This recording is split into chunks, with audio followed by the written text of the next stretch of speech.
en base a las reglas de este decreto 165 del 2006. Y además, según lo que los actores que promovieron este decreto del gobierno dijeron, este procedimiento de desocupación va a demorar un par de horas, 2 horas. Pero en el decreto 165 de 2006 dice, en el caso que sea aplicable en un servicio esencial, la desocupación será con plazo de 24 horas. Entonces, ahí tenemos otra diferencia de tratamiento, que evidentemente, todos sabemos, esta diferencia de tratamiento colide con el artículo 8 de la Constitución que establece la igualdad ante la ley. Bien, ¿y qué correspondería hacer ahora?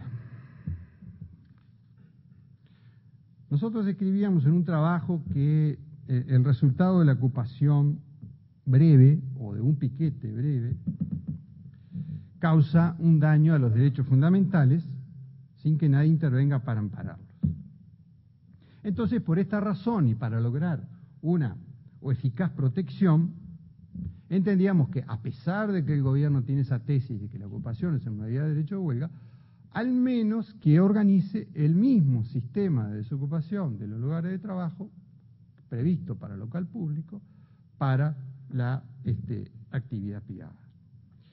Entonces, de esta forma se dará el necesario mensaje que en nuestro país los derechos de todos se respetan y que ningún derecho o vía ilegítima, ocupación o piquete lesivo, vale más que otros derechos legítimos que reclaman ser protegidos. El ministro de Economía dijo, el 7 de mayo de 2010, dijo, tener un sistema de relaciones laborales de alto nivel se está transformando en un factor clave de competitividad más allá de los costos laborales. Tener este sistema de relaciones laborales con este reconocimiento de la ocupación del lugar de trabajo no contribuye en nada para tener un sistema de relaciones laborales de alto nivel. Entonces, estamos en desventaja competitiva con otros países. Es decir, evidentemente que el tener un buen sistema de relaciones laborales, donde haya un ambiente de concordia y de cooperación, y de que de los dos lados, ¿no?, tanto de empresarios como de trabajadores, exista un intercambio, ámbitos de diálogo. Pero si tenemos un ambiente donde en vez de haber una alfombra hay tachuelas, es decir, todos, no podemos avanzar porque, bueno, nos lastimamos, entonces lo que hay que hacer es modificar estas conductas sindicales. Y el gobierno tiene que ser un agente de modificación de conductas sindicales. Y tiene las herramientas legales para hacerlo. Estaba consultando la resolución de ayer del Ministerio de Trabajo, y que en el considerando 3 o 4 dice que el derecho de huelga no es ilimitado, no es un derecho absoluto, sino que tiene que armonizarse con el resto de los derechos. Enhorabuena que digan esa tesis y la apliquen también para la actividad privada, porque es lo mismo en el caso de ocupación del local privado. Estamos afectando los derechos de los demás. Les agradezco.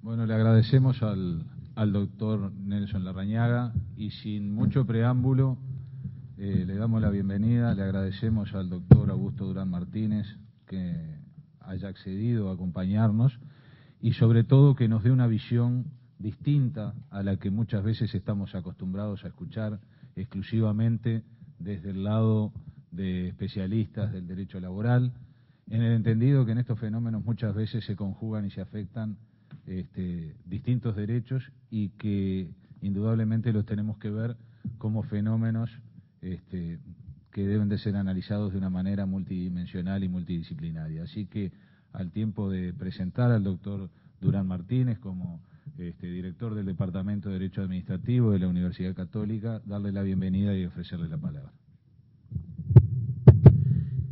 En primer lugar, deseo agradecer a la Cámara de Comercio por la invitación que me ha formulado de participar en este panel. Es un verdadero honor estar en esta casa y es un gran honor también compartir este panel con tan prestigiosos colegas. Este decreto 354 de este año reguló el desalojo de los trabajadores de dependencias públicas, cualquiera sea su naturaleza, que la hubiesen ocupado como consecuencia de una huelga. Expresamente, el Poder Ejecutivo, en la parte expositiva del decreto, menciona la inaplicabilidad en la especie de los artículos 5 a 7 del decreto 165 del 2006, tantas veces citado en la mañana de hoy. En efecto, allí se expresa que estas disposiciones refieren exclusivamente a la actividad privada, por lo que no son de aplicación en el sector público. Del nuevo decreto se desprende claramente que el Poder Ejecutivo niega a los funcionarios públicos el derecho a ocupar los locales de trabajo en oportunidad de una huelga, derecho que, por el decreto 165 del 2006, había reconocido a los trabajadores privados. Es que precisamente el artículo 4 de este decreto 165 considera a la ocupación parcial o total de los lugares de trabajo como una modalidad del ejercicio del derecho a la huelga. Entonces, el análisis de la legitimidad de este nuevo decreto no puede efectuarse teniendo en cuenta su sola lectura, sino que también tenemos que considerar aquel decreto 165 del 2006, así como todos los principios que informan nuestro tema. Y lo primero que tenemos que tener en cuenta es que, como consecuencia de las ideas que predominan hoy en el mundo, en el ámbito del derecho público, asistimos al fenómeno que Guastini ha denominado la constitucionalización del ordenamiento jurídico. Esto ha sido de tanta importancia que algún autor ha considerado que es la revolución más importante que vive el mundo del derecho, sin perjuicio de que muchos juristas aún todavía no se den por notificados.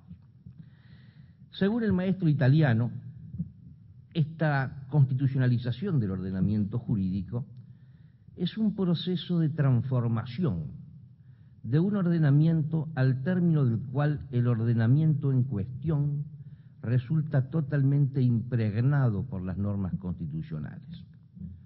Un ordenamiento jurídico constitucionalizado se caracteriza por una constitución extremadamente invasora, entrometida, capaz de condicionar tanto la legislación como la jurisprudencia y el estilo doctrinal, la acción de los actores políticos, así como las relaciones sociales.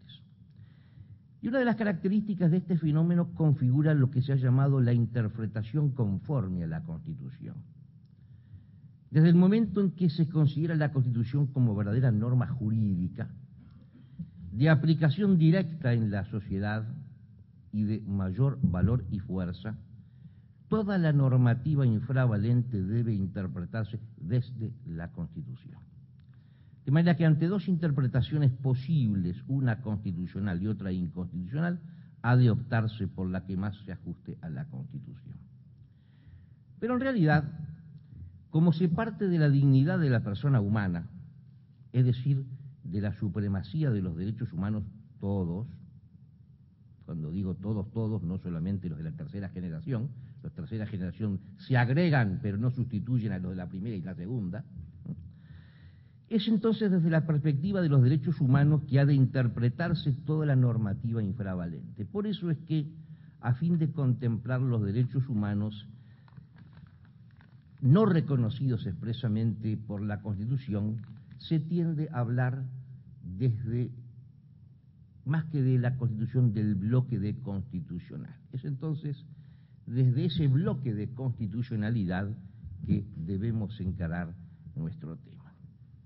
El derecho de huelga está expresamente recogido en nuestra Constitución, artículo 57, cuya lectura omito, porque lo conocemos todos. El término huelga figura en el tercer inciso, y este tercer inciso debe interpretarse en el contexto del artículo y en el contexto del bloque de constitucional. De ese contexto surge que la huelga aparece como un derecho gremial y que es inherente al trabajador. El contexto constitucional nos muestra además que ese derecho convive con otros derechos inherentes a la personalidad humana, por el que debe conciliarse con ellos mediante una adecuada ponderación. La Constitución no define la huelga, por lo que toda definición efectuada por la legislación, la jurisprudencia o la doctrina debe tener en cuenta ese bloque de constitucionalidad. Tuvimos una definición legislativa efectuada por el decreto ley 15.530, pero que fue anulada prescindo de esa definición. Sin embargo, el artículo 32 del decreto 622/973 del 1 de agosto de 1973 dice: la huelga se hará efectiva mediante la suspensión colectiva del trabajo adoptada con carácter continuo y temporario por una reclamación de naturaleza profesional formulada por los trabajadores. Acá tenemos una definición de huelga. No se trata de una definición legal, sino reglamentaria, pero de todas maneras es una definición de derecho positivo.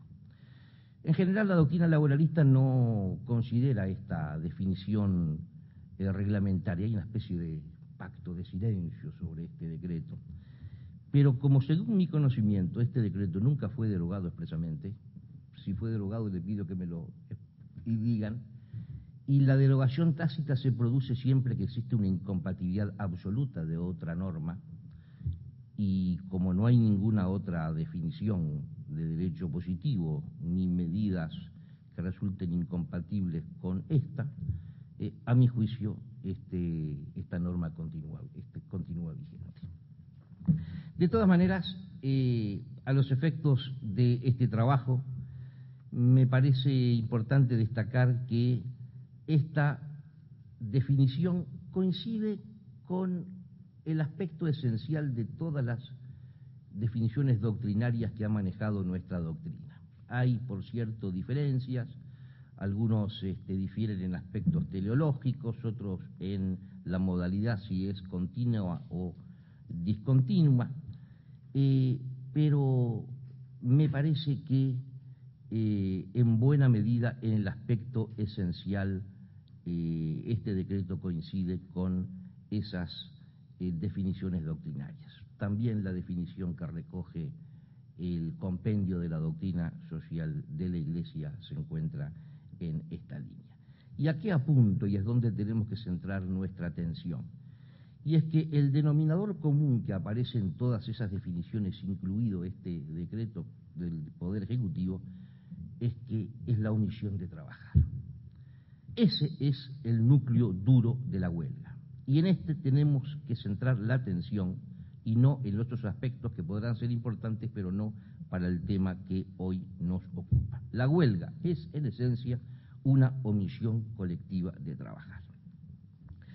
Sin perjuicio de lo expresado, no se puede desconocer que con el tiempo aparecieron otras figuras, llamadas modalidades o formas de huelga que aquí se han mencionado. Entre ellas aparece la ocupación de los locales de trabajo. Parte de la doctrina laboralista la ha admitido como modalidades de huelga, otros, como Pérez del Castillo, no. Entre otras cosas, señala que no podemos considerar que reúne la nota de pacífica la ocupación. Efectivamente, la ocupación podrá iniciarse en forma pacífica, pero desde el momento que el dueño del establecimiento ordena su derecho, deja de ser pacífica. Pero lo más importante está para mí en el aspecto esencial. La huelga es un no hacer, la ocupación es una acción positiva, con lo cual no entra en la figura, no entra en el núcleo duro, no pertenece a la esencia. Será una medida que se le agrega a la huelga para asegurar, pero no es una modalidad de huelga. De esa manera, al no ser la ocupación una modalidad de la huelga, no tiene receptividad en la Constitución. No está en el artículo 57. De manera que no es un derecho de naturaleza constitucional como sí lo es el derecho de huelga. Y si consideramos el derecho de huelga un derecho inherente a la personalidad humana, obviamente tampoco podemos entender que lo es esa ocupación. Entonces tenemos que ver si ese derecho a ocupar los locales de trabajo se puede asignar mediante una normativa infravalente, ya que no es inherente a la personalidad humana, no deriva de la Constitución, pero no podemos descartar de que se pueda asignar mediante una normativa infravalente. Y esa posibilidad, naturalmente, tenemos que juzgarlo a la luz de lo que hemos llamado el bloque de constitucionalidad. Y entonces el encare del tema tenemos que hacerlo a partir del artículo 7 de la Constitución, porque ahí vemos una serie de derechos que pueden verse afectados por la ocupación y eso nos lleva a determinar la posibilidad de que una normativa infravalente pueda admitir la ocupación de los locales de trabajo. En general se dice que la ocupación de los locales de trabajo afecta el derecho de propiedad del empresario. Esto ha sido básicamente el criterio del decreto del Poder Ejecutivo de 1966, el 512, que ya fue mencionado, y sus modificativas, que fue derogado expresamente por el 145 del 2005. Y este criterio es cierto, sin duda alguna, la ocupación de los locales de trabajo afecta el derecho de propiedad. También se dice que la ocupación de la huelga de los locales de trabajo, al impedir el funcionamiento de la empresa, afecta la libertad de comercio e industria reconocido en el artículo 36. Y es evidente que también esta afirmación es correcta. Se afirma asimismo que la ocupación afecta el derecho de los otros trabajadores que no adhieren a la huelga y desean trabajar, y también esto es cierto. El derecho de huelga, si bien se ejerce en forma colectiva, es un derecho que tiene cada trabajador y que en forma individual decide ejercer o no. Por tanto, si un solo trabajador decide no adherir a la huelga, tiene derecho a trabajar. Admitidos estos aspectos, cabe reconocer que el goce de estos derechos, conforme al ya citado artículo 7 de la Constitución, puede ser limitado por ley. Pero si se lee atentamente el artículo 7, se advierte que no basta la ley para que esa limitación sea legítima. Es necesario que existan razones de interés general para que esa ley es inconstitucional. Y es muy importante determinar esto porque a veces se piensa que la Constitución le ha dado discrecionalidad al legislador para decir aquí hay interés general y por tanto puedo limitar esos derechos. Y esto no es así. Interés general es un concepto jurídico indeterminado, no hay aquí actividad discrecional. El legislador tiene que descubrir si existe interés general o no, y si no existe, la ley es inconstitucional y así debe declararse por la Suprema Corte de Justicia. Por eso es que en un reciente libro, notable libro de Guariglia sobre la presunción de constitucionalidad de la ley, evocando una posición de la jurisprudencia de los Estados Unidos, decía que en materia de limitación de derechos humanos las leyes se presumen inconstitucionales. ¿Por qué? Porque hay que probar que existe interés general para determinar la constitucionalidad de la ley. Es decir, que en principio no se puede limitar los derechos humanos. Esta limitación es legítima solamente y solo si existe interés general. y a mi juicio no existen.